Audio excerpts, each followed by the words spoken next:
أعوذ بالله من الشيطان الرجيم. بسم الله الرحمن الرحيم. وصلى الله على نبينا محمد وعلى آله وأصحابه وسلم تسليما كثيرا. أيها المشاهدون الكرام لتلفزة العلم، السلام عليكم ورحمة الله وبركاته. أمي الله تنو كالله بركاتك وللمندو bi kabe tenendoma silba kalo tlefla alhamdulillah bi anga wuli sira anga cheikhuma anfa onon karamo no ya Cheikh Said Jongo ni ale to fora jamane kono bi karamo mun be ni bolon mi shikuma fiqhu kunda islamia sharia wala bila ale ye kudo ye wala bi an ka walili sira ma ni ala sɔnna ma a bɛna walawalali kɛ anw ye lahiya kitiw kan wala a sheikh assalamu alaikum wa rahmatullahi wa barakatuh. Wa alaikum salam wa rahmatullahi wa barakatuh. Alhamdulillah an ka walili sira ma alhamdulillah an ka walili jaabi amani ala fe shija an kanala ka di anawma. Amin ya rabbi. Ya rabbi ala ka umme an koro. Amin ya rabbi. Ka dina wala an yi. Amin ya rabbi. Ani wole inshallah kada silba kituka. Naam. Ka sawiya ke awati sira ama wati rakum. Do be sara sauna. Do be ka famoro nini. Mana kiti mun ba kono ko ni sire mabi wala sanga saka wala kala inshallah. wala ningal dama ni bambulu. Naam. Ningali folo na buli feminka wiye lahiya rekiti jume maana al-udhiya akoro jume wa ma hukmuha akiti fana jume ningali flana wiye yala est-ce que samantiya de belle lahiya ko ina wa parce que amma ka fo mo bi girigiri na wati sira yala sugo ko de duwa walma alakara Muhammad sallallahu alaihi wasallam yala akema ka samantiya do fala wa ningali sabana layni jume de belle lahiya ko ina hikmatu jume mbala ningali nanina ire figu karamo baye o kuma nasa yala figu karamo o kembe ka shartu do sigi lahiya ko in kanwa ningali duruna ما هي الصفات المستحبة والصفات المانعة في الأضحية؟ يلا ما نتوج من بي ناكا نامي لا يسا أنغاني وما نتوج كالا ولا ما نتوج من بي نامي لا يسا أنغاني وما نتوج كالا نغالي ورونا ما من بالا ني ألا لا يكون ويا أوي ومغنون est-ce que fɛnw bɛ yen ni an ka kira dasira ma k'a fɔ k'u janto o la wa est-ce que fɛnw bɛ yen a fɔra k'u k'o kɛ walima fɛnw bɛ yen a fɔra k'u k'o to yen ɲininkali wolonfilanan kantigɛli kɛtɔ parce que yɔrɔ in problème bɛ an fɛ yan jamana kɔnɔ ni kantigɛli bɛ kɛ duwawu jumɛn de bɛ yen n'o kan ka kala ɔ ɲininkali laban sa o ye seli don an bɛ Allahu akibaru minnu fɔ yala a fɔcogo ɲuman ye jumɛn ye o kɔfɛ a ka kan ka daminɛ waati jumɛn a bɛ taa laban waati jumɛn donc nin ye ɲininkali damadamani ye alhamdulillah an b'a ɲini ala fɛ ala k'an bɛn sawaba ma donc an bɛ don question kɔnɔ a Cheikh Said Jongo bismillah معنى الأضحية ما معنى الأضحية وما حكمها لا هي كوريدي بمعنى كذا كتير من بعد بسم الله الرحمن الرحيم اللهم صل على محمد وآله وسلم إخوة الإيمان السلام عليكم ورحمة الله وبركاته أنفل باو أن لم باو لوقتنا كأبل جلفو كألا ديلي على كدوني نفمان داما على كدوني نفمان داما يورين تو دالا يورمينا يا ربي على كاتي نوي دنيا TV يا ربي على كاتي دنيا TV abe min ko fo tamase nyimando fo tenye doni ko nyama yani sariya kiti donc an b'aw fo nin wagati in na ni aw ye kiti dɔ kɛrɛnkɛrɛn an ka se ka dɔ baro kɛ lahiya lahalaw la komi i ye ɲininkali dama dama labɛn a kun kan cogo min na yalisa faamuyaw bɛ teliya an ka jamana ye nin jɔyɔrɔ mɔndɛli la an ka kuma donda bɛ kɛ min ye farafinna ka kɛ mɔgɔw fɛ ten n ka ɲɛɲini ka sɔrɔ k'a kɛ o man ca anw fɛ o de b'a to an tɛ tɔnɔ sɔrɔ ala bato la ala bato kɔni i bɛ fɔlɔ min na o de ye a ɲɛdɔn ye n'i y'a ɲɛdɔn ka ɲɛ o la bato a b'i nafa bato a bɛ ɲɛ n'i y'a kɛ ni kunfinya ye i tɛ bɔ ni foyi ye ni pɛridi tɛ wa ɲɛnamaya yɛrɛ ta ye o de ye ala ka faamuya ɲuman d'a ma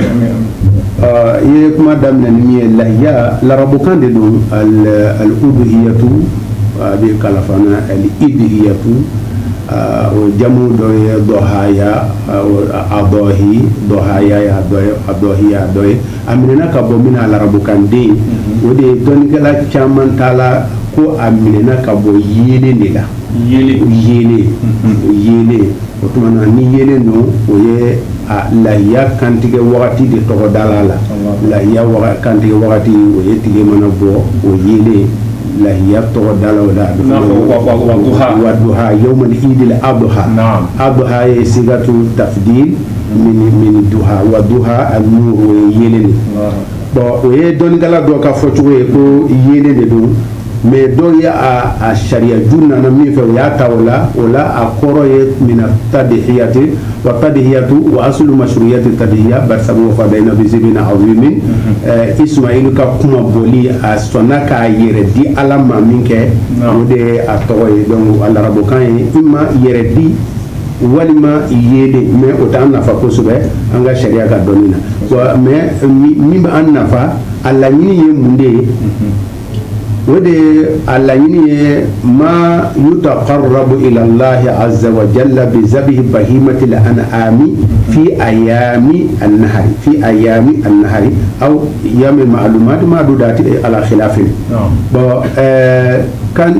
ka ala bato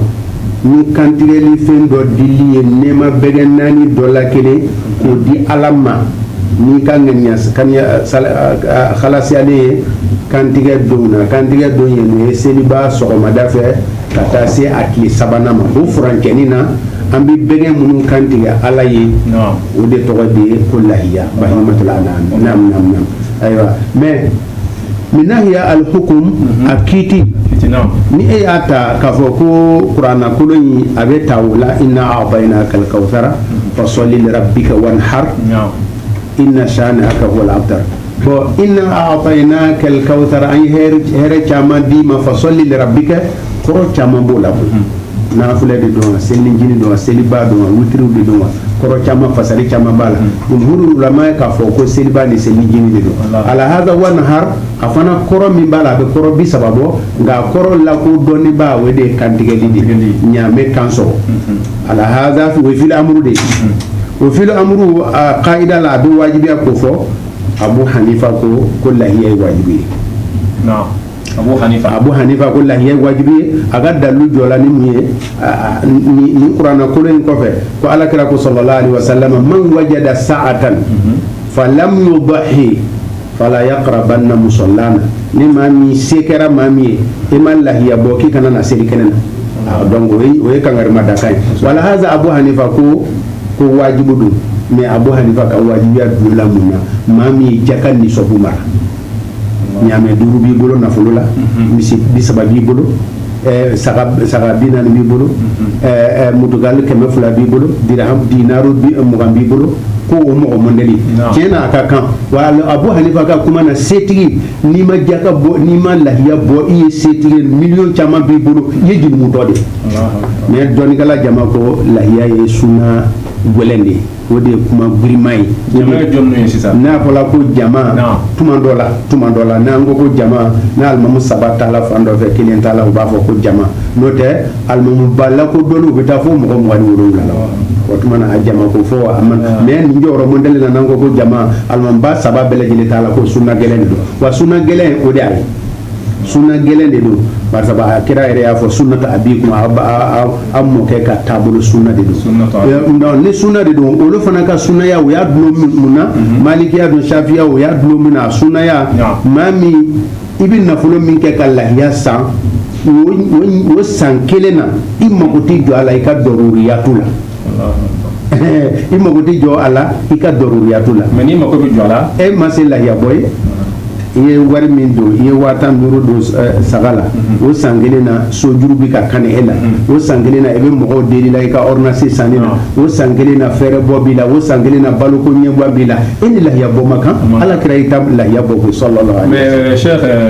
Jongo nin yɔrɔ in problème ba de bɛ jamana kɔnɔ ka sababuya kɛ lahiya ko in a kɛ bɛ ni m'a fa denbaya kɔnɔ dɔrɔn ko in ma ɲi. kana to i dun b'a faga kana sɔrɔ i ye degun fɔ degun bɛ yen. Ustaz Alhasan ni lahiya bɔli taara dulon de maaw de y'a ɲini ala de y'a ɲini sariya de ko ten wa maaw de ko ten n'a kɛra ten tɔnɔtɔ la i y'a fɔ cogo min na a bɛ ten dɛ mɔgɔ caman bɛ lahiya bɔ de ko barisa a sigiɲɔgɔn bɛna fɔ k'ale tɛgɛ man gɛlɛn walima tan walima denbaya walima lahiya ka ma kan ka kɛ o cogo la n'i y'o kɛ i tɛ tɔnɔba sɔrɔ. min huna o ɲininkali in na lahiya ka kan ka san ni ŋaniya min ye ŋaniya minnu bɛ lahiya kɔrɔ ŋaniya belebeleba kɔnɔntɔn don saba ye fu ye saba fɛn t'a la saba de ye laɲini o ŋaniya kɔnɔntɔn khawfu alsinati nas mɔgɔw bɛna jigin na mɔgɔw bɛna fɔ n ye tɛgɛmagɔlɛ n ye lahiya sa o kama i bololankolon bɔra almaiya maaw wulila ne yɛrɛ bɛ taa o ŋaniya o ye fu de ye mɔgɔ setigiw dɔ bɛ mɔgɔ bɛ ka taa n bɛ taa o ye fu de ye wa riya yɛrɛ jira ne ye saga san miliyɔn kelen ne ye saga san 60,000 ni yɛrɛ jira yira a la o ye bololankolon ni saba ma ɲi o saba ma ɲi saba min ni fɛn t'a la n bɛna lahiya san ka sarakati bɔ a la o ŋaniya ka ɲi n bɛna lahiya san ka n ka denbaya labalo o ŋaniya baasi t'a la baasi t'o la dɛ baasi t'a la denbaya ka fɛrɛ a la baasi t'a la n bɛ hadiya bɔ a la baasi t'a la n bɛ sarakati bɔ a la mais lahiya yɛrɛ ŋaniya o ye saba de a san wagati n'a kantigɛ wagati la o lahiya saba ye mun ye o ŋaniya saba ye mun ye tɔlabu sawab baraji ɲini barisabu a biɲɛkolo a fɛnkɛ a bɛɛ bɛ kɛ i ma baraji ye n'i y'a kɛ o kama i bɛ baraji a ka ɲi baraji ɲini walmaghfira jinmu yafa ala kira ko an b'a fa tuma wuli k'i ka lahiya seereya a joli toni ko fɔlɔ la kullu zambin amiltihi i ye jinmu baara bɛɛ bɛ effacer san kɔnɔ k'i ka jinmu yafa o ŋaniya ka ɲi bara ɲini ŋaniya ka ɲi nabi ɲuman ladege Allah an ka taa alhamdulillah ɲininkali filanan yala samantiya jumɛn i da sera dɔ ma fusamantiya min bɛ lahiya la lahiya fusamantiya la belebeleba o ye kira yɛrɛ ɲininka sallallahu alaihi wasallam ma hazihi al-a'dha'i فقال النبي صلى الله عليه وسلم سنة أبيكم إبراهيم أمك إبراهيم كتابلو فما لنا فيها من دب أني على كرافو صلى الله عليه وسلم أبين كلو برجيدو أشي برجيدو أجولي برجيدو أفهم بي برجيدي ومطيتكم أو كيلين فينو كياما جودو أبدا بك برجي كنديما o ye lahiya fusamantiya dɔ ye o kɔfɛ alakira sallallahu alaihi wasallam a y'a fɔ tuguni ko selidon ma amila bun adamaden ma baara kɛ selidon baara min ahabba ila allahi azza wa jal min ka di ala ye ka tɛmɛ min iraqati damin joli bonni ala ye a ko joli tonini an ka ɲɛnajɛli la ko joli de bɛ ka suuri dugukolo la ko mɛ ala ka dɔnni na ala bɛ joli minɛ ka bila yɔrɔ la ka kɔn a ka toni an yɛrɛ ka ɲɛnajɛli la dugukolo la izan lahiya alabato belebeleba de don baraji belebele baraji ɲini don jinmu yafa don komi an y'a fɔ ka tɛmɛ cogo min na o y'a ka fusamantiya dɔ de nka naam an ka taa alhamdulillah ya sheikh waati ma ca an bolo kosɛbɛ awa yala walasa n'an bɛna lahiya faga yala shartu jumɛn bɛ yen n'o ka kan ka kɛ n'a tɔ fɔ k'aw da sira o ma lahiya ko la yala o shartu fɔ wa surutu ye fila ye tuma dɔ la fiqhu karamɔgɔw b'a fɔ shartul wujub ani shartu siha shartul wujub an tɛna kuma o la ka caya shartul wujub maa min bɛ lahiya kɔni bɔ a ka sɔrɔ se bɛ e ye i bɛ ka lahiya san o de b'a to a bɛ ɲini fɛ ko sunna don Abu Hanifa kɔni ko ni maa min ye waribatigi ye a bɛ wajibi ye i ka lahiya san a bɛɛ kuma ninnu ma jan ɲɔgɔn na a bɛ fɔ o fasugu ma ko shartu wujub amma shartu siha Usa Dante o de ka kan ka lamɛn dɛ ni shartu sihati salasatu shuruti awalan i ka ŋaniya i bɛ lahiya kantigɛla ni ŋaniya min ye n'o tiɲɛna e bolo hali n'i ye saga 20 kɛ hali n'i ye saga miliyɔn 10 de don saga la i bɛ 0 de la o ŋaniya dun ye mun ye an y'o fɔ ka tɛmɛ i bɛ ka lahiya kantigɛ wagati la a bila i kɔnɔ ko barajiba de bɛ nin na kelen o ŋaniya ka ɲi k'a bila i kɔnɔ k'a fɔ a bɛ n ka jurumu yafa o ŋaniya ka ɲi k'a bila i kɔnɔ i bɛ nabi ɲuman ladege la o ŋaniya ka ɲi ni n'o tiɲɛna o tɛ ale kelen ye dɛ baara o baara a bɛ ŋaniya de ko fɔ mais innamal a'malu binniyat o tɛ lahiya kelen mais yɔrɔ min na an bɛ ka saba in fɔ barisa kolojɛ nana k'a fɔ a ka kan ka kɛ laɲini min na olu ye nin o de ye ŋaniya ye o ye kelen ye filanan salamatul mudaha bihi min al-uyubi i bɛ kantigɛli kɛ ni lahiya min ye sariya ye bɛgɛn qualité min fɔ a ye si qualité min fɔ a ye mankutu qualité min fɔ o bɛɛ dafalen b'a la fo a ka sɔrɔ sariya ka laɲini sɔrɔla a bɛgɛn na n'o tɛ dɔrɔn sogo de b'i bolo sabanan a sabanan sharti sabanan o de ye muraat waqti dhabhi kantigɛ cogoya ani kantigɛ wagati kɔlɔsili ni nin saba ɲɛna i bolo a bɛ fɔ ko alhamdulillah nin yɔrɔ in na ya Sheikh yaro seliba don alimami dɔ ka khutuba peut-être a bɛ se ka di ɲɛ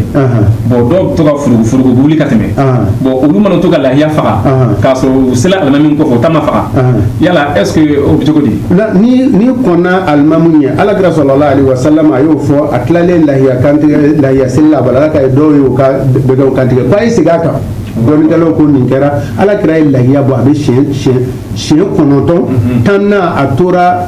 hadiya bɔ la a ye dɔ bɔ mɔgɔ dɔw ye n'o tɛ a ye lahiya minnu bɔ o tumana lahiya bɔ ko fɔlɔ hijira san 2nan mɔgɔw filila k'u ka bɛgɛw kantigɛ ka kɔn kira ɲɛ alakira ko k'a ye segin a kan o tumana n'i ye lahiya kantigɛ seli don sɔgɔma ka kɔn seli taali ɲɛ sogo de don lahamu shatu lahami bon ni tilala alimamu tilala seli la nga e kɔnna alimamu ye k'a kantigɛ anw ka malikiya la hali bi sogo de bolo fo alimamu ka kantigɛli kɔfɛ fo ni alimamu solo sala la wala lahiya tɛ alimamu bolo o kɔni o banna n'o tɛ n'i bilala alimamu ɲɛ malikiya la hali bi sogo de b'i bolo fo alimamu a ka tila seli la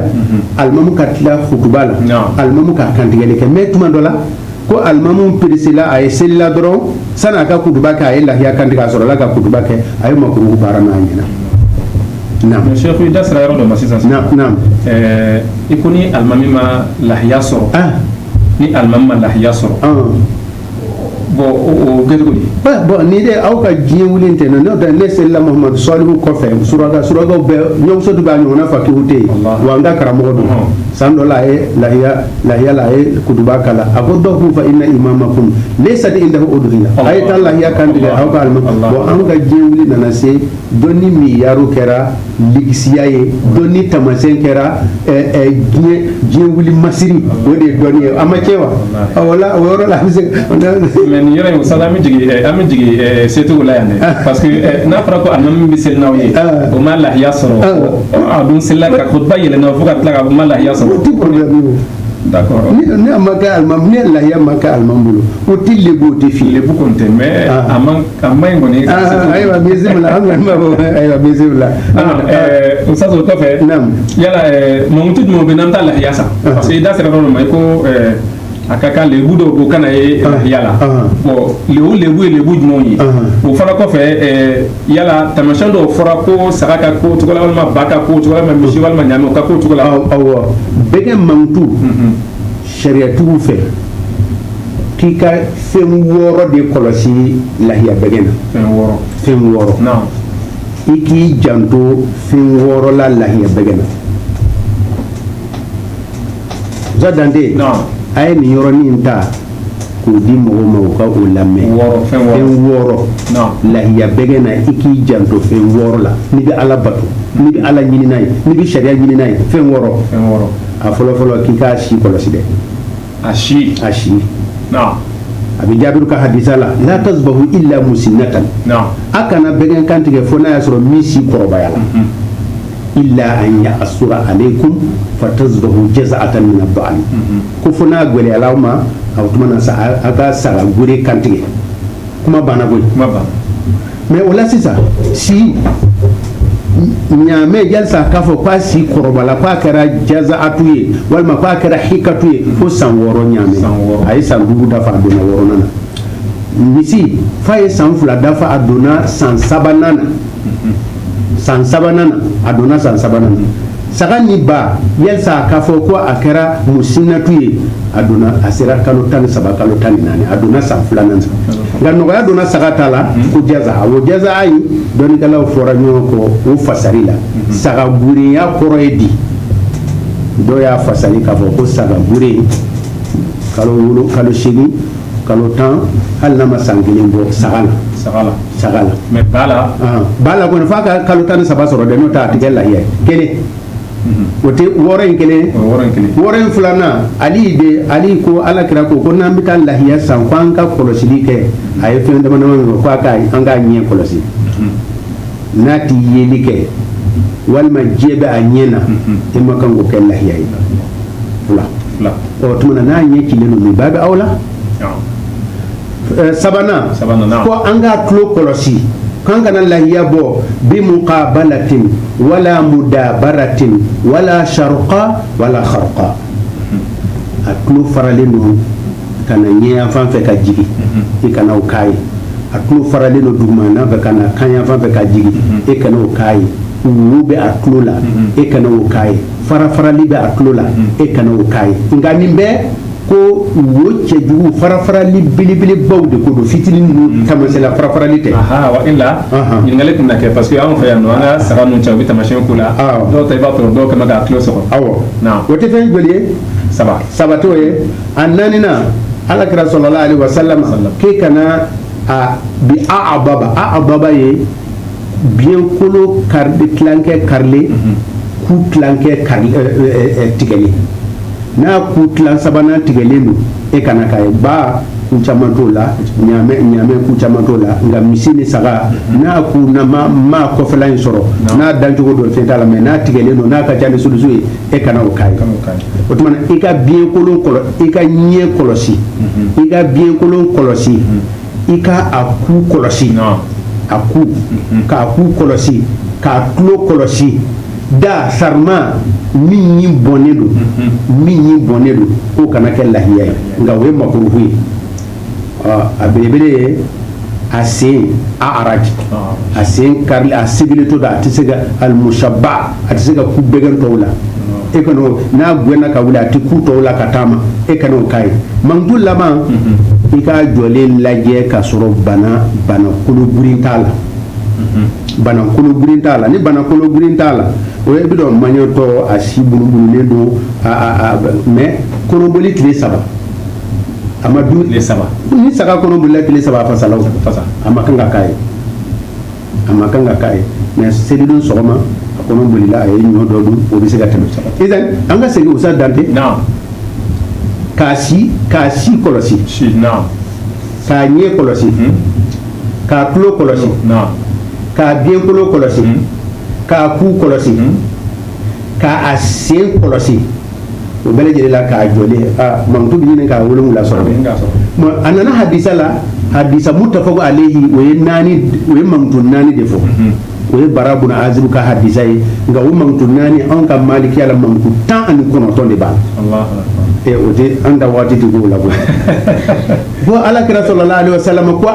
la yajuzu fil adahi 40 ko fɛn 4 bɛ yen k'o tɛ daga lahiya la pewu al awra al bayyin awruha ni ɲɛjɛ mais ni kira ye ɲɛjɛ fɔ n'a ɲɛ cilen don n'a ye fiɲɛtɔ ye wal maridatu al bayyin maraduha bana bangelen don min fari la dun ala kare o tala wala arja al bayyin bilha min ka sigilito akamanto atisika fenge wel kesira ani min ke fu tala pasali la allati la tunqi usago la sesa lahiya boba ni ye siko bala amantu la inye jo fe ngoro la ikasoro kasa nam angata famiyal so bana nam ningali mimi da o kan cheikh yala bo mamun ni ala la hiyan no ya iye yala ala kara muhammad sallallahu alaihi wasallam nam est-ce que ay la delikam di oma ayin ke aw kanan ke bon hada salama ka hadisai foli ma danyo kosebe mais doni kuma no aka kan ka fo salamata ako ko ala kira ko sallallahu alaihi wasallam mimma min ba fa kan lahiya bo wa man kana indahu zabuhun wa man awal ma'ana tugula wa man arada an yudahiya mimma min ba fa kan lahiya bo ko salamata ko kira ko sallallahu alaihi wasallam ko ki mabo a sonu a shi tigɛli la a kana si tigɛ a kana sɔni tigɛ a kana kunkolo di nin kuma in dɔnnikɛla jama caman b'a fɔ ko nin ko in ko a kanunen don ko lahiya bɔba a ka si nu tigɛli to yen fo a ka lahiya kan tigɛ ko barisa ko a gindo ye min ye i lahiya kantigɛtɔ poids i bi kan hɔrɔnya dɔ ka fara i ka kan hɔrɔnya minɛw kan ko y'a gindo dɔ ye ko a gindo wɛrɛ i k'i yɛrɛ bɔnfɛn ɲɔgɔnya ni hijiden ye mais hadisa in o ye kɛrɛfɛ kuma de ye barisa n'i ye dɔnni tun ka mange fɔ mɔgɔ bɛ jigi i la minnu t'i faamu ni hadisa in salama de ka lakale kan don aishatu ni ma sɔn ma ni hadisa in maliki yɛrɛ ma sɔn ma ni hadisa in o la olu fɛ ko munna ne ko aishatu ko alakira sallallahu alaihi wasallam a kun bi hiji hadiya bɛgɛ bila ka taa nka foyi tɛ haramuya ma bon ni hadisa in ko hijiden ka gwɛrɛ muso la o balilen don ka kasajan mun o balilen don ka kun datugu o balilen don mais munna nin ta bɛ dan nin yɔrɔ est ce que a bɔla hijiden fɛnɛ fɛ nin kuma in nafa bɛrɛ t'a la hali ni bɛ se ka nin yɔrɔ tigɛ ka bɔ a la alimuhimu nka dɔnnikɛla caman b'a fɔ a kanunen don nka dɔnnikɛla dɔ yɛrɛ y'a fasari ni haramu ye ka fa kana kɛ k'a kɛli yɛrɛ ye haramu ye en tant que lahiya bɛgɛ b'i bolo nka a dulolen don lahiya bɛgɛ min maa min bolo ala ka bɔ da d'a ma n'i kɔni bɛ lahiya bɔ la a tile tan fɔlɔ in na u bɛ baara giriman minnu fɔ alabato giriman minnu bɛ fɔ nin ye zikuru caman kɛli la ilaha illallah caman kɛli kuranna kalani k'a don ninnu sun tiɲɛ na n'i kɔni lahiya bɔba ye i k'i kɔlɔsi ni alabatobaw la kuranna kala ni tile tan fɔlɔ la parce que kira ko sallallahu alaihi wasallam ko baara ɲuman ka di ala ye nin tile tan laban in na ka tɛmɛ hali sunkalo kan maa min yawmin umumu de don wala n'i ye lahiya bɔla ye i ka kan k'i mabɔ kota bɛɛ la k'i sogola ni alabato bɛɛw la ka sɔrɔ k'i ka alabato tile tan alabato kun cɛ lahiya ye naam ya sheikh naam ningali min bɛ da o kan ningali wolonwulanan an ka jamana in kɔnɔ i n'a fɔ i y'a fɔ cogo min kalankɛla man ca tuma dɔ la u b'i ɲininkali kɛ yala lahiya kantigɛtɔ duwawu jumɛn kan ka kalan i kan ka fɔ Ustaz Dante nin fana ye kɔnɔna guwanyɔrɔ ye mɔgɔ ladiriw bɛ yen kosɛbɛ an ka cɛkɔrɔba dɔ bɛ Baginda a tɛ balo la bilen a ye san 90 kɛ wagati y'a sɔrɔ ne y'a fɔ don min na kantigɛli duwawu ne y'a fɔ ka taa ko nin ye ale ka lahiya a ka jate la o y'a san 60 de a bɛ lahiya bɔ mais ale tulo ma don duwawu yɛrɛ la k'a fɔ ko lahiya ko duwawu ko kantigɛ cogo de b'a la ko duwawu b'a la k'ale tulo ma don a la n ko ayiwa ko a bɛ kɛ cogo di n ko ala y'a bɛɛ minɛ o i ka san 60 duwawu i ka san 60 lahiya a minɛlen don inshallah caman t'an fana minɛlen o i tulo ma d'a fɛ nin sigi modèle ka kan ka kɛ nin kama duwawu 5 de nana lahiya kunna duwawu 2 ka kɛ a jɔlen duwawu 1 duwawu 2 bɛ kɛ a dalen dɔ bɛ o duwawu kelen de bɛ ta ka se o ye duwawu fila ye o ye kuranna duwawu dɔ ye o kɔfɛ a kan tigɛtɔ duwawu kelen bɛ kɛ kan tigɛli segoni duwawu kelen bɛ kɛ kan tigɛlen kɔfɛ kan tigɛtɔ duwawu min kɛla kan tigɛlen kɔfɛ duwawu wɛrɛ bɛ kɛ duwawu duuru Usa Dante ayiwa o la sisan an bɛ bigi de ta sa dɛ batabu kalangala lamɛnnikɛlaw ka bigi o ka bigi de ta dɛ duwawu fɔlɔ-fɔlɔ o ye Ibrahim ka duwawu de don ko in yɛrɛ bɛɛ minɛna Ibrahim na suratul An'am na Ibrahim ka duwawu dɔ de bɛ yen a ko inni wajjahtu wajhiya lillazi fatara samawati wal arda hanifan wa ma ana minal mushrikin ni ye duwawu kelen ye nin ka kan ka kɛ lahiya la a jɔlen k'a ɲɛsin kɔrɔma wala a dalen duwawu min bɛ tugu o la mais ni duwawu in na a kalancogo dɔ nana hadisa dɔ nacogo fɛ inni wajjahtu wajhi lillazi fatara samawati wal arda ala millati ibrahima o tɛ kuranna kɔnɔ koyi o ye muktabasu ye ala millati ibrahima hanifan wa ma ana minal mushrikin ni ye duwawu kelen ye ni duwawu filanan o ye Ibrahim fana ka duwawu ye kuli inna de bɛ mɛn kulu ti fɔ inna salati wa nusuki wa mahyaya wa mamati lillahi rabbil alamin la sharika la wa bi zalika umirtu wa ana awwalul muslimina de bɛ kuranna kɔnɔ mais k'i k'a fɔ wa ana minal muslimin idan inna salati wa nusuki wa mahyaya wa mamati lillahi rabbil alamin la sharika la wa bi zalika umirtu wa ana min awwalul muslimina ebo ke wa ana min hadisa don nan kama ni do fula bi ke tuma jime a jole ka nyesi koroma wala adali do sabana bi sorokana wode allahumma hadha minka wa laka wa ilayka fataqabbal minni wa min ahli baiti ala ni bi se ka fo bamanangana ala ni bola e yoro wa ni etay mbadima amine ne ani ngadimba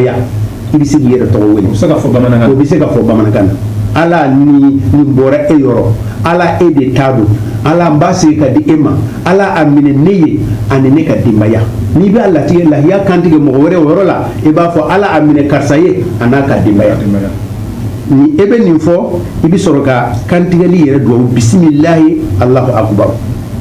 bisimilahi alahu akubaru e bɛ sɔrɔ k'o fɔ a la donc izan allahumma hadha minka wa laka wa duwawu sabanan i bɛ se k'o kɛ e yɛrɛ ka kan mais dɔw ye muktabasu dɛ min alqur'ani o bɛ to o cogo la yen o ye zikurulama de don wa sabanan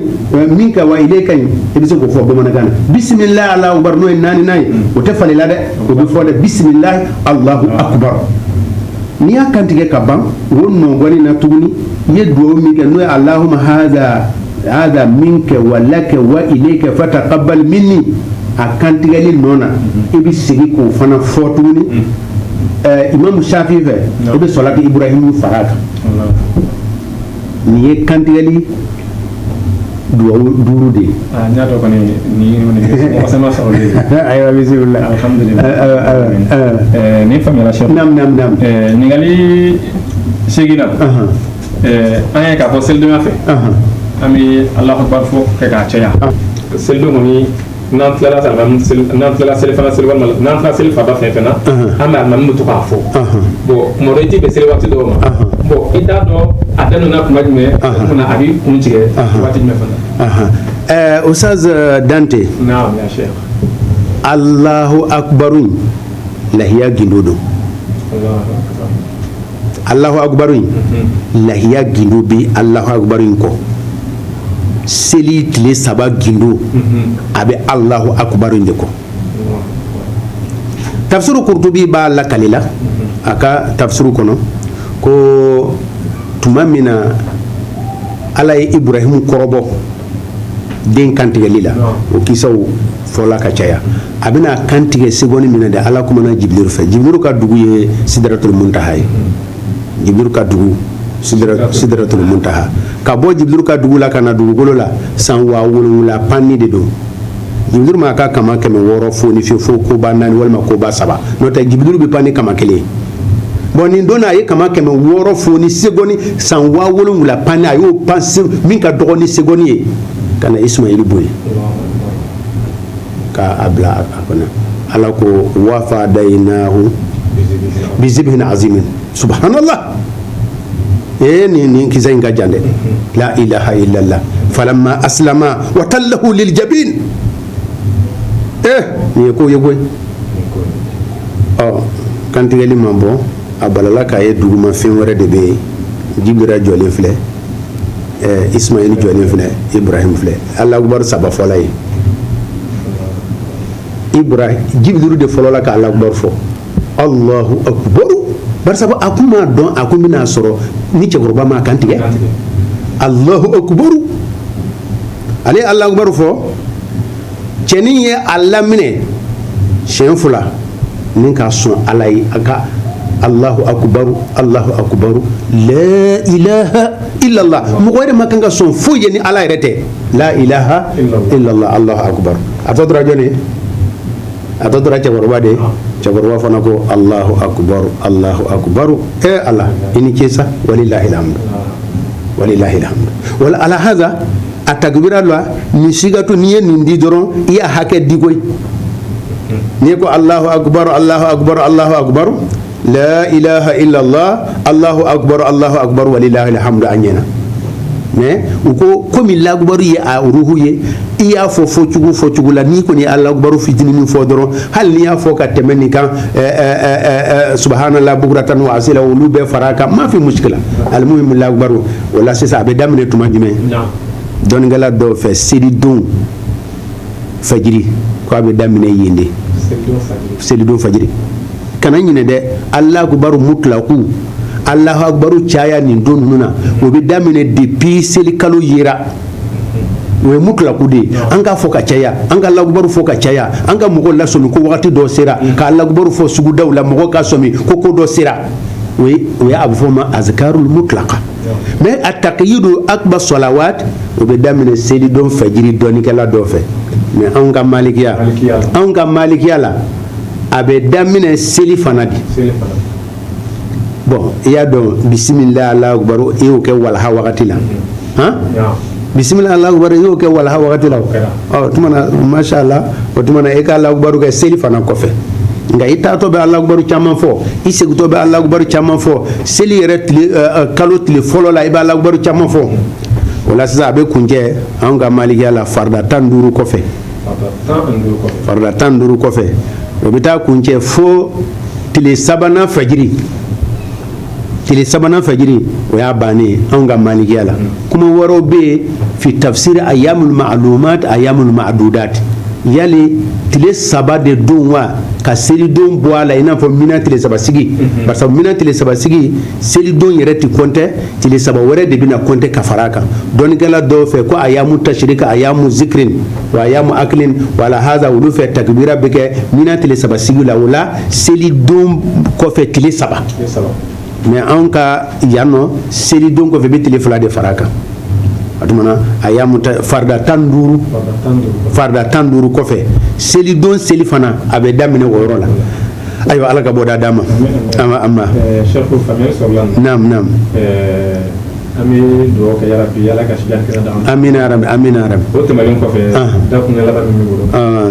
ayiwa ala ka faamuya ɲuman d'a ma ni lahiya ko in na an ka kan ka an ta si fɛn minnu na o ye hikmatu tashri'i lihaza al-hukm nin fɛn in dabɔla fɛn min kama mɔgɔ k'u taasi n'a ye dɛ an ko lahiya ŋaniya a dɔ la kelen niyatul ibtida ladegeli ŋaniya in fo an ka o ɲɛɲini dɛ ni seli don in ni lahiya kantigɛ in muso cɛlabatolaw bɛɛ min ni jɔyɔrɔ in na muso cɛlabatolaw bɛɛ min lahiya ko la muso cɛlabatolaw bɛɛ min lahiya ko la Ibrahimu ala y'a yamaru ko a ka Hajara n'a den Ismailu k'u ta ka na bila kungo kɔnɔ a taara u ta ka taa bila kungo kɔnɔ muso in bɛ kungo kɔnɔ a ka jiridenw de kɛla ka den balo den ye san 14 sɔrɔ o den kelen ala y'a yamaru ko a cɛ k'a kantigɛ sitana nana wasuwasu a ko abada ne bɛ tugu n cɛ kɔ ala ye yamaru ni n cɛ ye fɛn min o ye tiɲɛ de ye wa n cɛ ka sogo kan ala y'a yamaru ani ala ye ne yamaru a bɛɛ ye kelen sitana bɔ n kɛrɛfɛ muso cɛlabatolaw bɛɛ min o tuma na u ye mun ye lahiya ko la an k'a sogo jeni wa u y'u taasi lahiya la wa a filanan duwawudenw bɛɛ min lahiya ko la duwawudenw bɛɛ min ala ye kamalen a fɔ ko i fa de ko sogo la ko sitana ko e maza turuja min zabika i ika fa ika kantigeli mumbala akola la fa de ni fa ye o nyini ni alabato wallahi o de ka tinga ke o namu duwawudenw bɛ mi lahiya la i ye lahiya san ka di i fa ma i ye dangaden ye kɔrɔ foyi tɛ i ka lahiya la lahiya donna ka ban selidon tɛmɛna i bɛ ka alahu akubaru fɔ i tɛ k'i taasi a kɔrɔ la lahiya ko kuma bɛ ka fɔ duwawuden a tɛ k'a taasi a la heyi fudu cɛkɔrɔba minnu bɛ hinɛ olu bɛ lajarabili kɔrɔ dɔn o cɛkɔrɔbaw fana bɛ min cɛkɔrɔba minnu bɛ hinɛ n'u bɛ lajarabili kɔrɔ dɔn Ibrahim ko ale de bɛ ala ɲini a ye Iraki bila ka tɛmɛ Shami k'o bila ka na Filɛsitini ka na Misira ka segin ka taa Shami a ko ale de bɛ ala ɲini k'ale bɛ ala ɲini o tuma na ala nana sogo da la nin kalo tile 8 a y'o sogo kelen na ya Ibrahim isbah waladaka fi marudati i den minɛ k'a kantigɛ ni ala yɛrɛ jɛ ɲinini kama mobili k'a faga o tɛ bana k'a faga o tɛ dɔ kɔrɔtɛ k'a faga o tɛ dɔ ka foyi e yɛrɛ a kɛnɛ han e k'a minɛ k'a datɛ o tuma na anw tɔw silamɛw ayise a ye lajarabili kɔrɔ faamu ɲɛnamaya in wa ayi n'i ma lajarabili yɛrɛ i ka sika i ka diinɛ na ni dusukasi ko t'i da la dɔgɔyama ko t'i da la dɛsɛ ko t'i da la ɲɛjibɔ ko t'i da la ɲɛjibɔ ko t'i da la lajarabili foyi t'i da la i lafiyalen ayi i ma nabi ɲumanw ka tariku kalan o lahiya falamma balaga ma'ahu sa'aya qala ya bunayya n denkɛni bala ka saya a kɛra kamalen kɔrɔ ye cɛkɔrɔba si san 100 ni kɔ den san 14 ko k'o minɛ k'o kantigɛ mais a bɛ den de ka hakilila ɲini koyi a ko n denkɛ ne y'a ye sogo la o ne y'a fil manami anni azbahuka fanzur maza tari qala ya abati fa'al ma tumaru satajidni insha Allah min as-sabirin a ye den hakilila ɲini a ko n denkɛ n y'a ye sogo la ko ne b'i kantigɛ e hakilila di dɛ e bi démocratie ngalon no sa e ka nin lajɛ bani bɛ ala y'a yamara a ka kan ka kɛ mɛ u n'a taw ta a bɛ den hakili e bɛ busan ta denw kana hururu a donna so kɔnɔ du girinna o du caman bɛ o n'o cɛkɔrɔba fatula a bɛ yɛlɛma ka kɛ setana du ye barisa a y'u mara ni bere a ma u lamu a m'u hakilila sɔrɔ a ko denkɛ ko n fakɛ a larabukan ya bunayya dɔn ko ya abati ala sa an k'o to segu ye an k'o to segu ye a ka ya bunayya kɔrɔ di maaw ma ya abati lutufu min bɛ nin larabukan den na ya bunayya ya abati if'al ma tumar ستجدني إن شاء الله من أصل فلما أسلم وتله للجبين وناديناه أن يا إبراهيم قد صدقت الرؤيا لا سيسا لا هي يقرأ لا هي بفهم من دي تغني بل ما كثيرا ما إن الله عز وجل يربط عبادته بالإحسان إلى خلقه ثم كما على بأكبر بلوندي أنغا نيما ياكي solidarité مغو بيري تارلا sunkalo kun cɛla ko ka zakatul fitri di yal ihsan ila khalqi ala bɛ a bato dulon de i ka ɲumanya kɛ wa lahiya fana ɲumanya kɛ maaw ye lahiya se b'i ye lahiya san ka di mɔgɔw ma o fana tɛ i y'i ka lahiya min san hadiya k'a la sarakati bɔ a la mɔgɔ ladiya n'a ye mɔgɔ nisɔndiya n'a ye nisɔndiya ka lafa o tuma na solidarité silamɛya solidarité a sin dɔ y'a ye nin kelen tɛ dɛ a caman de bɛ yen mois de solidarité tile kelen o bɛ retard la an b'a la san mun a bɛ munumunu an nɔfɛ ayiwa ka dɔnniya tv ka aw fo ka aw barikada a ye an wele o diyala an ye n'i ko dɔnkɛla ma ko a kana dɔnkɛ o bɛ nisɔndiya cogo min na n'i y'an wele ko an kana diinɛ masala fɔ an bɛ nisɔndiya ni o ye ka dugawu ɲini an fɛ ka dugawu ɲini an ka seku ma n'o ye al-allama al-alimu al-allama lafzu allama ale n'a ka kan ka tɛwu don a la lil mubalaga n'a fɔra karamɔgɔ ma ko allama fani o fani n'i y'a kɔngɔ a bɛ yen fani o fani n'i y'a kɔngɔ a bɛ yen Seku Yakubu Dugure o mɔgɔ de i y'a fani o fani kɔngɔ a bɛ yen an bɛ se i bɛ se k'an kɔngɔ fikihu dɔrɔn de la n'i bɔra o la an tɛ foyi dɔn tɔw la bilen donc an tɛ se ka allama tɛ se ka fɔ anw ma o tuma na an bɛ dugawu ɲini Seku fɛ a ka dugawu k'an ye an yɛrɛ bɛ ala deli ala k'an nafa ni a ka dɔnni ye ala ka tulo nafaman d'a ma a ka fɔtaw la ka yafa deli an fɛ an ye minnu fɔ n'a ma dafa a ka olu ka aw k'a tɔ dafa an barakala fiku ami ama n'ala sɔnna ma tɛgɛ sigi laban ye inshallah ka da an ka wele mana se ma kuma o kuma inshallah an ka wele ka jaabi caman bɛ yen caman bɛ inshallah ana wari nasi insha Allah ni Allah sona ana ka shi jam kana amina amina amina wa alaikum salam wa rahmatullahi wa barakatuh